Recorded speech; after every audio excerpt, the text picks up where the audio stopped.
देखिए, कोहिनूर जो है भारतीय इतिहास का एक बहुत बड़ा हिस्सा रहा है। अ, वो इसके करीब 900 हज़ार साल की हिस्ट्री है, खदान से लेकर के आज जब ये ब्रिटेन में पड़ा हुआ है वहाँ तक। और ये एक पत्थर ऐसा रहा है, कीमती पत्थर तो इतिहास में काफ़ी रहे हैं और आज भी हमारे ज़माने में भी कई कीमती पत्थर हैं, कई सारे कीमती हीरे हैं। लेकिन कोहिनूर के साथ में ख़ास बात पता नहीं क्या रही है, एक कीमती पत्थर हो तो था ये, लेकिन हर कोई इसे अपने पास रखना चाहता था, क्योंकि इसके होने से लोगों को लगता था कि शायद उनका जो है उनकी तकदीर, उनके भाग्य के साथ ये जुड़ा रहता था।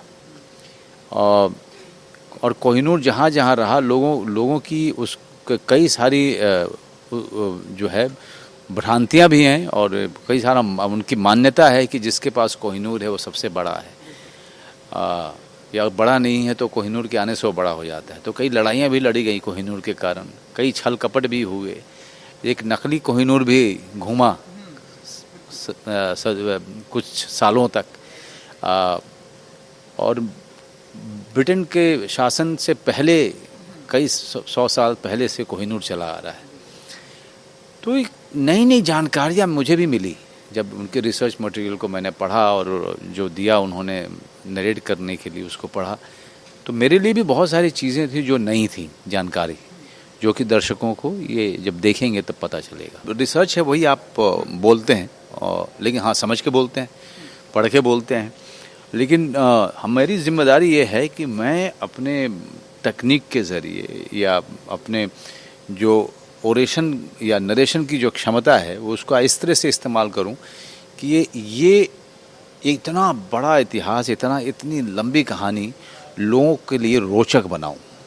और वो चाहे 6 साल का बच्चा देख रहा हो या फिर 60 साल का एक बड़ा आदमी देख रहा हो, सबके जहन में बात बहुत ही आसानी से चली जाए और उसे वो आगे तक याद रहे। इसकी जिम्मेदारी मेरे ऊपर होती है।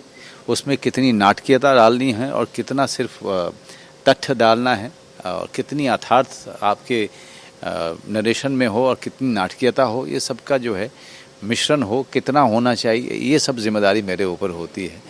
और आशा करते हैं कि लोगों को ये काम अच्छा लगेगा।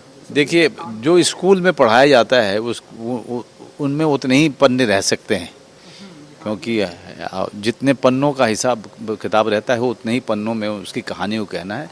लेकिन विद्यार्थी को ये पता चल जाए कि कोहिनूर क्या है, और संक्षेप में अगर उसके बारे में बता दिया, ताकि वो बच्चा जब आगे जब वो बड़ा हो जाए तो अपने आप वो एक रिसर्च करे या अपने आप 2-3 किताबें पढ़े, कुछ और जाने, वो जिम्मेदारी उसके ऊपर होती है।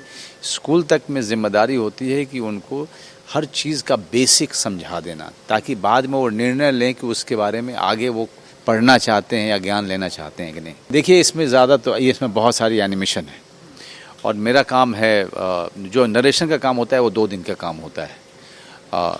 बहुत थकाऊ काम होता है, बहुत ही थकाऊ काम होता है। एक उसको जो है उस नरेशन को, ये नरेशन वो नहीं है जो आपने ऐसे ही डॉक्यूमेंट्री में देखी है। इस नरेशन को एक ख़ास नाटकीय बनाना होता है, एक अलग ढंग से उसको पेश करना होता है, उसका एक पूरा आइडिया निकालना, एक एक लाइन को आपको जज्ब कर करके और एक एक उसको सही ढंग से कैमरे में उसको वाचना, उसको पढ़ना या उसको डिलीवर करना, ये बहुत थकाऊ काम होता है। नीरज पांडे जी के साथ मैं कहूँ आपको कि हम लोग जो फिल्म करते हैं, मैंने 6-7 काम कर चुका हूँ उनके साथ में। हम लोग जब फिल्म करते हैं उससे कहीं ज़्यादा हम लोग बिना काम के बिताते हैं एक साथ में। मेरी उनके साथ जमती है, बड़ी अच्छी मित्रता हो चुकी है।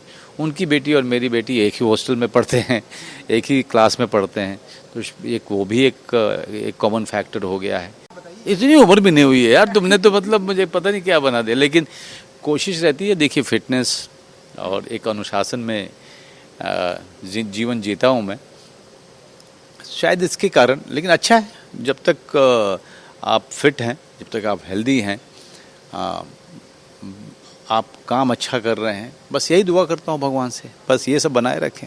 सब कुछ दिखाया जाने वाला है, और वो भी दिखाया जाने वाला है जो दर्शकों को नहीं पता है, और ऐसे ऐसे तथ्य लोगों के सामने आएंगे कि लोग चौंक जाएंगे। मैं सिर्फ इतना कहूँगा, सीक्रेट ऑफ कोहिनूर आप डिस्कवरी प्लस पे 4 अगस्त से ज़रूर देखिए। ऐसे ऐसे तथ्य, ऐसी ऐसी कहानी, ऐसे ऐसे मोड़, घटनाएं कोहिनूर के रास्ते, कोहिनूर की कहानी में आपको मिलेगा, जो किसी एक कमाल के रोचक थ्रिलर फिल्म से कम नहीं है।